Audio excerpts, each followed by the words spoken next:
இந்த ஆண்டின் முதல் வருகை. கெடா கண்ணா பொட்டை கண்ணான்னு தெரியல.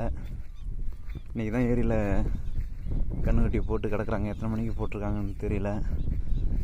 இப்போ தான் மாட்டுக்கிட்ட வரோம். கண்ணுக்குட்டிலாம் போட்டு ரொம்ப நேரம் ஆகுதாட்டுக்கு ஏந்திரிக்குது தானாவே. வா,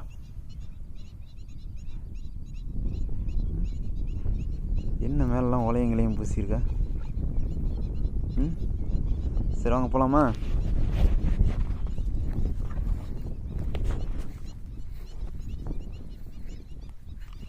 கிட்டேரி கண்ணான்னு தெரியல. கிட்டேரி தான் போட்டிருக்காங்களாட்டுக்கு.